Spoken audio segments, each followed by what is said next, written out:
ఇక మాట నిలబెట్టుకున్నాం 31,000 కోట్లతో రైతులకు రుణ విముక్తులను చేశాము. హరీష్ రావు సవాల్ చేస్తున్నా మాట మీద నిలబడి రాజీనామా చేయి. ప్రజల నమ్మకం కోయి బీఆర్ఎస్ ధీరంగా ఉంది. అయితే మీరు ఇచ్చినటువంటి మాట నిలబెట్టుకోలేదు ముఖ్యమంత్రి గారు.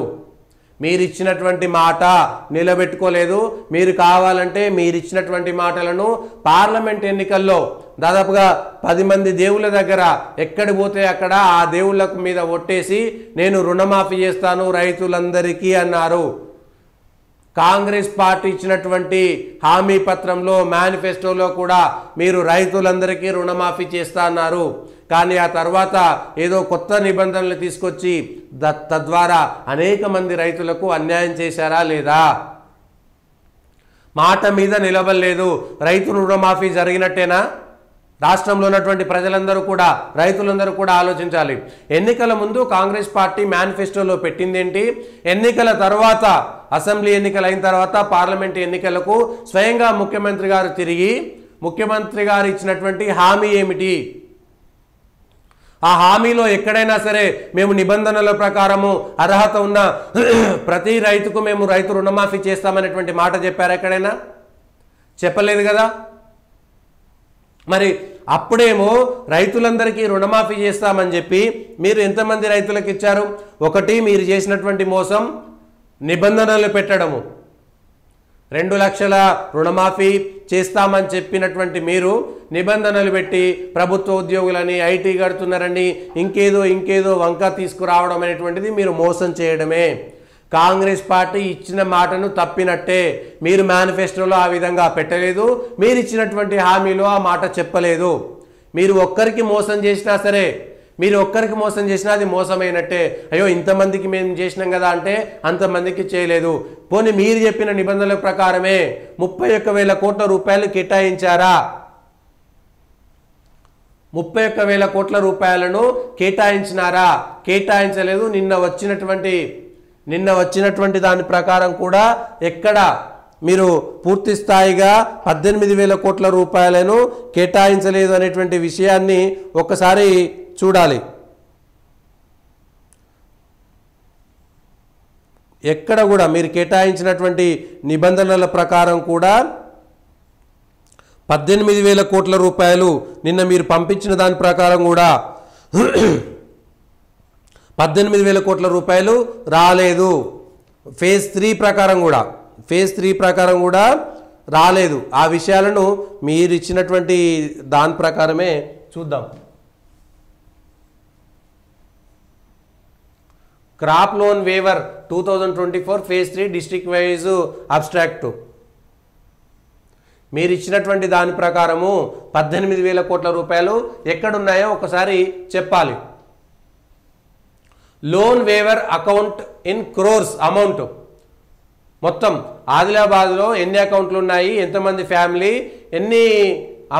ఎంత అమౌంట్ రద్దు లోన్ వేవ్ తీయబడుతున్నది, రుణమాఫీ చేయబడుతుంది, మొత్తం ఎన్ని? ఆదిలాబాద్లో 286 కోట్లు. ఇట్లా మొత్తంగా మూడవ దశకు సంబంధించి 5,644 కోట్ల రూపాయలు మాత్రమే మూడవ దశ. అంతకుముందు 6,000 కోట్లు, అంతకుముందు 6,000 కోట్లు, ఇప్పుడు 5,000 కోట్లు. 12, 5, 17 మొత్తం కలిపి ఒక 18,000 కోట్ల రూపాయలు మీరు చేశారు. 31,000 కోట్ల రూపాయలు ఏకంగా ఒకేసారి రద్దు చేశామనేటువంటి మాట మీరు అనేక సార్లు చెప్తున్నారు. ఒకేసారి 31,000 కోట్ల రూపాయల రుణమాఫీ రద్దయిందా? మీరు చెప్పుకున్న దానికి చేసిన దానికి ఎక్కడ కూడా పొంతన లేదనేటువంటి విషయాన్ని ఒకసారి గుర్తు చేసుకోవాలి. ఒకటి, నిబంధనలు పెట్టడం అనేటువంటిది. పోనీ ఆ విషయంలో మీరు క్షమాపణ చెప్పాలి. కాంగ్రెస్ పార్టీ ప్రభుత్వము క్షమాపణ చెప్పాలి. మేము ఇచ్చినటువంటి మేనిఫెస్టో ప్రకారం మేనిఫెస్టోలో నిబంధనలు కానీ రైతులకు కొన్ని రూల్స్ రెగ్యులేషన్స్ పెడుతున్నామనేటువంటి మాట మీరు ఎక్కడ చెప్పలేదు. ఆ నిబంధన పెట్టడం అనేటువంటిది మొదటి మోసమా కాదా? ప్లస్ 31,000 కోట్లు ఇస్తాము ఒకేసారి అని చెప్పేసి ఇప్పటికి 18,000 కోట్ల రూపాయలే. ఆగస్టు 15 లోపు 2 లక్షల ఆ నిబంధనలు పెట్టిన తర్వాత మిగిలినటువంటి వాళ్లకు మీరు రుణమాఫీ చేయాలన్నా 31,000 కోట్ల రూపాయలు మీరు చేయాలి. 31,000 కోట్ల రూపాయలు ఇప్పుడు మీది అయిందా కాలేదా ఈ ఒక్కసారి ఆలోచన చేయండి. మీరు గతంలో 2 సార్లు ఇచ్చినటువంటిది కూడా 2 సార్లు ఇచ్చింది కూడా ఒకసారేమో 6,000 కోట్ల రూపాయలు, ఒకసారేమో 6,000 కోట్ల చిల్లర, అంటే రెండు కలిపితే ఒక 12 బదులు 13,000 కోట్ల రూపాయలు అవుతుండొచ్చు అటు ఇటుగా.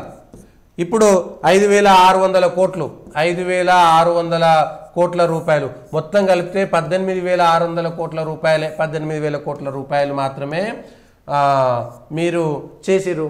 మరి 31,000 కోట్ల రూపాయల డబ్బులు అవసరమైతే అన్నారు కదా, 31,000 కోట్ల రూపాయలు డబ్బులు అవసరమైతే అన్నారు కదా. ఆగస్టు 15 లోపు ఈ 31,000 కోట్ల రూపాయల రుణమాఫీ చేస్తామని చెప్పినారు కదా. అంటే ఆగస్టు 15 వరకల్లా 31,000 కోట్ల రూపాయల రుణమాఫీ జరగలేదు అంటే మీరు చెప్పినటువంటి మాట వాస్తవం కాదు, అసత్యము, సత్యదూరం అనేటువంటి విషయాన్ని ప్రజలకు చెప్పాలనా వద్దా? ప్రజలకు తెలుసు ఈ విషయాలన్నీ. మీరు ఇస్తామన్నటువంటి అకౌంట్స్ ఎన్ని, మీరు ఇచ్చిన ఎన్ని ఇప్పటి వరకు? కొంతనేమో అట్లా ఇబ్బంది పెట్టేసిరు ఏది నిబంధనల పేరు మీద, ఇంకొకటేమో ఇస్తామన్నటువంటి వాళ్ళందరికీ ఇవ్వలేదు.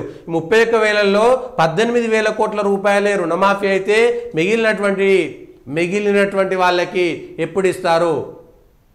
రుణమాఫీ పూర్తిగా జరగలేదు అనడానికి ఇది నిదర్శనమా కాదా? ప్లస్ ఈ రుణమాఫీలో కూడా ఈ 18,600 కోట్లు ఎక్కడికి వెళ్ళి వచ్చినాయంటే మీరు రైతు బంధు ఒకటి ఇవ్వాలి కదా, ఏది పాత ప్రభుత్వం వాళ్ళది రైతు బంధు, మీరు భరోసా అనేటువంటి ఒక కార్యక్రమాన్ని పెట్టిరు, భరోసా అనేటువంటి పెట్టిరు. అంతకుముందు 10,000 రూపాయలు ఇస్తే మీరు 15,000 రూపాయలు ఇస్తా అన్నారు. అంతకుముందు రైతు బంధు 17,000 కోట్ల రూపాయలు అయ్యేది, 17,000 కోట్ల రూపాయలు రైతు బంధు ఇస్తే అయ్యేది. ఇప్పుడు ఆ 17,000 కోట్ల రూపాయలలో 18 ఒక 1,000 కోట్లు 2,000 కోట్లు ఎక్స్ట్రా కలిపి మీరు రైతు రుణమాఫీ ఇచ్చారు. అయితే రైతు బంధు ఎగ్గొట్టినట్టే కదా. రైతు బంధు ఇస్తారా మళ్ళీ ఈసారి? ఇస్తారా ఇవ్వరా? ఇప్పటి వరకు స్పష్టత లేదు. రైతు బంధు ఇవ్వాల్సినటువంటి డబ్బులనే రైతు రుణమాఫీగా మార్చేశారా లేదా? ప్లస్ మీరు రైతు రుణమాఫీ ఏది భరోసా 15,000 రూపాయలు ఇస్తే అప్పుడు 17,000 కోట్ల రూపాయలు అయితే కనీసం ఇప్పుడు 25,000 కోట్ల రూపాయలు మీకు డబ్బులు అవుతాయి. అంటే రైతు భరోసా ఎగ్గొట్టి అందులో ఇంకా తక్కువ 18,000 కోట్ల రూపాయలు మీరు రుణమాఫీ ఇచ్చినట్లు లెక్క. మీరు పాత ప్రభుత్వం చెప్పినట్టుగా రైతు బంధు ఇవ్వలేదు, మీరు వస్తే ఇస్తామన్నటువంటి రైతు భరోసా ఇవ్వలేదు, మీరు వస్తే ఇస్తామన్నటువంటి 500 రూపాయల బోనస్, ఈ బోనస్ ఏది వరి ధాన్యం మీద 500 రూపాయల బోనస్ ఇస్తామని సర్కార్ చెప్పిందా లేదా? ఒకసారి వడ్లు వచ్చినాయి, ఆల్రెడీ కాంటా అయిపోయింది, వెళ్ళిపోయింది, దానికి సంబంధించినటువంటి బోనస్ ఇవ్వలేదు. ఆ బోనస్ ఇవ్వకపోవడానికి కారణం ఏంది? ఆ బోనస్ ఇవ్వాలంటే మళ్ళీ దానికి కూడా నిబంధనలు పెట్టారు. సన్నోడ్లకే ఇస్తాం, సన్నోడ్లలో కొన్ని రకాలకే ఇస్తాం అనేటువంటి మాట చెప్పి, అంటే ఎన్నికల ముందు మీ మేనిఫెస్టో మీకు శత్రువుగా, మీకు రాజకీయ ప్రతిపక్ష పార్టీగా కాంగ్రెస్ పార్టీకి ఆ పార్టీ ఇచ్చుకున్నటువంటి మేనిఫెస్టోనే మారనుంది అనేటువంటి విషయాన్ని ఒకసారి గుర్తు చేసుకోవాలి. సో ఈ 25,000 కోట్ల రూపాయలు దాదాపుగా భరోసాకైతే ఓ 1,000 కోట్లు అటు ఇటుగా ఉంటే ఉండొచ్చు లెక్క ప్రకారం పోతే. మీరు 15,000 కోట్లు మళ్ళీ దానికి తోడు కౌలు రైతులకు 12,000 ఎంతో ఇస్తున్నారు కదా. కౌలు రైతులకు ఇస్తామన్నది ఇప్పటిదాకా అతిగతి లేదు కదా. మళ్ళా వ్యవసాయ కూలీలకు కూడా ఇస్తామన్నారు కదా. ఆ కూలీలకు ఇస్తామన్నటువంటిది ఏంది? ఆ డబ్బులు ఎక్కడ పోయినాయి? అంటే మీరు ఇస్తామని అధికారంలోకి వచ్చిన తర్వాత 6 నెలలైంది, 2 నెలలైంది, 9 నెలలైంది అనేటువంటిది ఎవరు పట్టించుకోరు. మీరు ఇస్తామన్నారు, ఇవ్వాల్సిందే. లేదు వెంటనే ఎట్లా ఇస్తారనుకుంటే మరి హామీ ఇచ్చే ముందు, మాట ఇచ్చే ముందు ఇవన్నీ ఎందుకు పట్టించుకోలేదు? ఇబ్బడి ముబ్బడిగా ఓట్లు పడాలి సరిపోతుంది అంతే అనుకున్నారు. రైతు రుణమాఫీ వచ్చిన వాళ్ళు రైతు రుణమాఫీ జరుగుతుంది, రుణమాఫీ జరగని వాళ్ళకి అటు రైతు బంధు రాలేదు, ఇటు రుణమాఫీ రాలేదు కదా. అట్లా ఎన్ని లక్షల రైతు కుటుంబాలు ఉన్నాయి? అట్లా ఒక రుణం తీసుకున్నటువంటి వాళ్ళు ఉంటారు, ఇటు రైతు బంధు రాలేదు పెట్టుబడి సాయం కింద. పోనీ మీరు చెప్పిన భరోసా కూడా రాలేదు, దాని పేరు మార్చుకుంటే రైతు భరోసా, రైతు బంధు రాక అటు రుణమాఫీ, రుణమాఫీ తీసుకోక ఆ రైతులు ఇబ్బంది పడ్డట్టే కదా. రైతు రుణం తీసుకొని మీ నిబంధనల మేరకు మీరు పెట్టినటువంటి కొన్ని నిబంధనల వల్ల రానటువంటి రైతుల పరిస్థితి ఏమిటి? ఇది కాంగ్రెస్ పార్టీ చేసినటువంటి మోసమా కాదా? కాంగ్రెస్ పార్టీ నాయకులు సమాధానం చెప్పాలి. ఇది అబద్ధమా కాదా? మీరు చెప్పింది అసత్యమా కాదా? రైతు రుణమాఫీ అనేటువంటిది రుణమాఫీ కాదు, రైతు బంధు రైతు భరోసాలో ఇవ్వాల్సినటువంటి డబ్బులే రుణమాఫీ. మొత్తం 18,000 కోట్ల రూపాయలు వచ్చినాయి.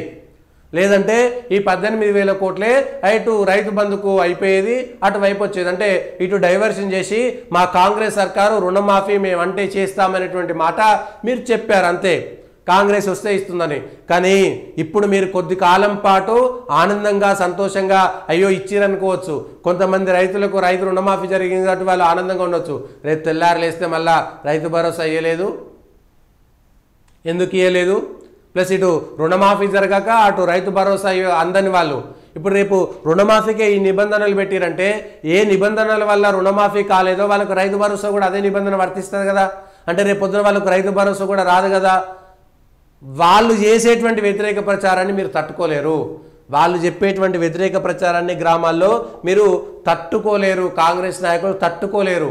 గ్రామాల్లో ఎంతమంది, ఒక గ్రామంలో 100 మంది రైతులకు రుణమాఫీ అయిందంటే 100 మందికి కాకపోతే ఎవరిది బాగా ప్రచారంలోకి వెళ్తుందో ఒకసారి కాంగ్రెస్ పార్టీకి సంబంధించినటువంటి నాయకులు ఆలోచించుకోవాల్సినటువంటి సమయం ఇది. అది మీ ఇష్టం, మీకు సంబంధించినటువంటి పార్టీలో ఏం చేస్తారో ఏంటో అనేటువంటిది మీకేలే కానీ, బట్ కాంగ్రెస్ పార్టీకి మాత్రం అది గుదిబండగా మారేటువంటి అవకాశం స్పష్టంగా కనబడుతుంది.